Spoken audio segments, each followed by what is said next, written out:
Hello बच्चों, welcome back to my channel. कैसे हैं आप सब।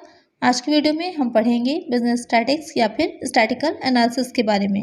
इस पर मैं पहले भी कई लेक्चर्स अपलोड कर चुकी हूँ। इसमें जो आज टॉपिक रहेगा, जो चैप्टर 4 हम लोग पढ़ रहे थे, तो इससे पहले की वीडियो में मैंने अपलोड की थी, उसमें आप लोग को बताया था कि प्राइमरी डेटा और सेकेंडरी डेटा क्या होता है और दोनों के बीच में डिफरेंस क्या होता है। प्राइमरी डेटा के कलेक्शन के मेथड्स हम पहले ही पढ़ चुके हैं। इससे प्रीवियस वीडियो में मैंने आपको बताया था कि जो प्राइमरी डेटा होता है उसके कलेक्शंस के मेथड कौन से होंगे। आज की वीडियो में हम पढ़ेंगे सेकेंडरी डेटा के कलेक्शन के मेथड। अगर आपने वो वीडियो नहीं देखी है तो उसका लिंक डिस्क्रिप्शन में है, आप लोग जल्दी से जाके पहले वो वीडियो देखिए, तो आपको अच्छे से समझ में आएगा कि इसका कलेक्शन किस तरह किया जाता है। और सेकेंडरी डेटा के कलेक्शन के जो मेथड हैं वो इस वीडियो में हम पढ़ेंगे।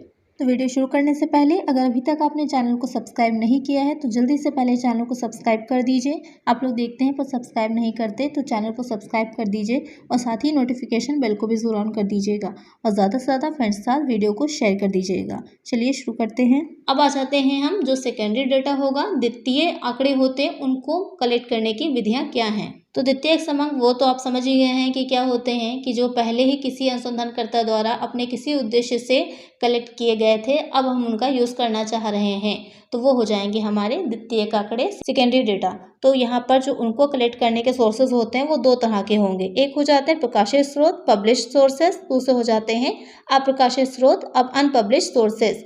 तो जो प्रकाशित स्रोत हो जाते हैं, पब्लिश सोर्सेज होंगे, उसमें क्या आ जाएगा, सरकारी प्रकाशन है, गवर्नमेंट पब्लिकेशन से। मैंने पहले ही बताया था कि गवर्नमेंट भी, जैसे कि रिजर्व बैंक है, रिजर्व बैंक के द्वारा कुछ बुलेटिन निकाले जाते हैं, या स्टैटिस्टिकल एक्सट्रैक्ट ऑफ इंडिया है, इसके द्वारा निकाला जाएगा। आर्थिक सर्वेक्षण, इकोनॉमिक सर्वे गवर्नमेंट करवाती है। जो पंचवर्षीय योजनाएं होती हैं उसमें भी पूरी प्रगति रिपोर्ट निकलती है। उद्योगों पर वार्षिक सर्वेक्षण होता है, इंडियन ट्रेड जर्नल निकलता है, जनगणना जो होती है उसकी रिपोर्ट से भी काफ़ी इन्फॉर्मेशन कलेक्ट होती है, या फिर report on currency and finance, मुद्रा एवं वित्त रिपोर्ट। ये सारी चीज़ें भी हमें आंकड़े उपलब्ध कराती हैं, इनसे भी हमको सूचनाएं मिलती हैं जिनका प्रयोग हम आगे अपने किसी अनुसंधान में, इन्वेस्टिगेशन में कर सकते हैं। दूसरा हो जाता है अर्ध सरकारी संस्थाओं के प्रकाशन, सेमी गवर्नमेंट पब्लिकेशंस। तो इसमें आ जाएंगे जैसे नगर पालिकाएँ हैं, नगर निगम हैं, जो ज़िला बोर्ड है, ये सब भी इन्वेस्टिगेशन बराबर करवाते हैं। जिसमें आ जाता है जैसे कि जन्म और मृत्यु के आंकड़े हैं, स्वास्थ्य से संबंधित हैं, शिक्षा से रिलेटेड हैं, ये सारी चीज़ें। उसके बाद आ जाता है अंतर्राष्ट्रीय प्रकाशन, इंटरनेशनल पब्लिकेशन, जिसमें रहेगा संयुक्त राष्ट्र संघ, यूएनओ, आपने सुना ही होगा, इसकी रिपोर्ट भी आती है। अंतर्राष्ट्रीय श्रम संघ है, जिसे कहेंगे आईएलओ, इंटरनेशनल लेबर ऑर्गेनाइजेशन। उसके बाद अंतर्राष्ट्रीय मुद्रा कोष है, आईएमएफ, इंटरनेशनल मॉनेटरी फंड। ये सारी चीज़ें आ जाएंगी जिनके भी आंकड़े समय समय पर प्रकाशित होते हैं, ये अपनी रिपोर्ट्स देते हैं, उनसे भी हमें काफ़ी इन्फॉर्मेशन कलेक्ट हो जाती है।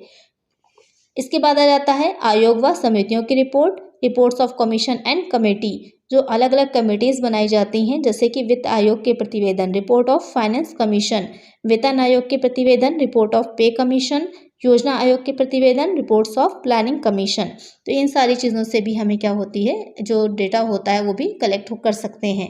इसके बाद आ जाएगा व्यापारिक व वित्तीय संस्थाओं के प्रकाशन, publications of trade and financial association, जिसमें आ जाता है जो स्टॉक एक्सचेंजेस होती हैं उनकी भी रिपोर्ट्स वगैरह आती हैं। इसके अलावा जो बड़े बड़े वित्तीय संस्थाएं होंगी, जैसे कि जूट मिल्स एसोसिएशन है, भारतीय उद्योग व वाणिज्यिक संघ है, हिंदुस्तान लीवर लिमिटेड है, बिरला ग्रुप है, जो बड़ी बड़ी कंपनीज होती हैं वो भी सर्वे करवाती हैं, उनकी भी अपनी अपनी रिपोर्ट्स आती हैं, जिसका यूज़ भी हम अपने किसी भी इन्वेस्टिगेशन के लिए कर सकते हैं।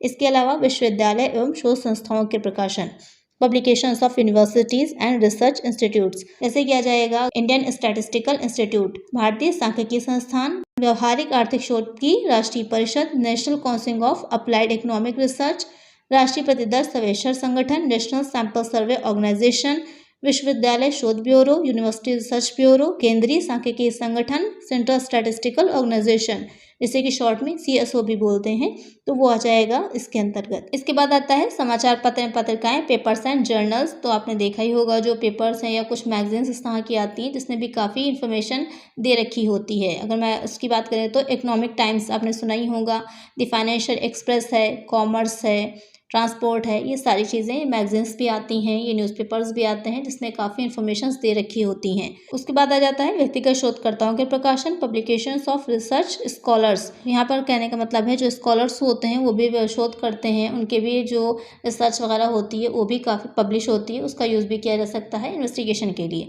तो ये हो जाते हैं पब्लिश सोर्सेज, प्रकाशित स्रोत। दूसरा आ जाता है आपका अप्रकाशित शोध, अनपब्लिश सोर्सेज। इसमें ये रहेगा कि जो ऐसे आंकड़े, ऐसे सूचनाएं या ऐसी रिसर्च जो कि पब्लिश नहीं हुई थी, तो वो कौन सी हो जाएंगी? अनेक शोध संस्थान हैं और सरकारी संस्थान हैं, गैर सरकारी संस्थान हैं, सार्वजनिक प्रतिष्ठान हैं, विश्वविद्यालय, यूनिवर्सिटीज़ हैं। इसमें जो अनुभवी व्यक्ति होते हैं, एक्सपीरियंस्ड लोग होते हैं, इन्फॉर्मेशन को कलेक्ट करते हैं, रिसर्च करते हैं, लेकिन क्या होगी, वो पब्लिश नहीं होती है, प्रकाशित नहीं होती है। वो सारे आंकड़े भी किस में आ जाते हैं? द्वितीयक आंकड़ों में आते हैं, सेकेंडरी डाटा में आते हैं।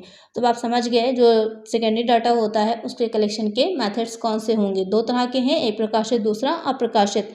प्रकाशित में भी जो डिटेल में मैंने आप लोग को समझाया और अप्रकाशित में भी अलग हो जाएंगे। तो आई होप आपको अच्छे से समझ में आ गया होगा कि जो प्राइमरी डाटा होता है उसके कलेक्शन के मेथड्स कौन से हैं और जो सेकेंडरी डाटा है उसके कलेक्शन के मेथड्स कौन से हैं। नेक्स्ट वीडियो में हम पढ़ेंगे कि प्रश्नावली और अनुसूची में क्या अंतर होता है और प्रश्नावली किस तरह से बनाई जाती है, उसकी टेक्निक क्या होती है या उसमें कौन कौन से जो प्रश्न होते हैं किस तरह से रखने चाहिए, और उसके बाद अच्छी प्रश्नावली के गुण कौन से हैं, ये हम नेक्स्ट वीडियो में पढ़ेंगे। तो आज की वीडियो में इतना ही, मिलते हैं नेक्स्ट वीडियो में। अगर वीडियो अच्छी लगी हो तो जल्दी से लाइक कर दीजिए और अगर चैनल को सब्सक्राइब नहीं किया है तो जल्दी से चैनल को सब्सक्राइब कर दीजिए। नोटिफिकेशन बेल को भी जरूर ऑन कर दीजिएगा और ज़्यादा से ज़्यादा फ्रेंड्स के साथ वीडियो को शेयर भी कर दीजिएगा। मिलते हैं नेक्स्ट वीडियो में। Thank you.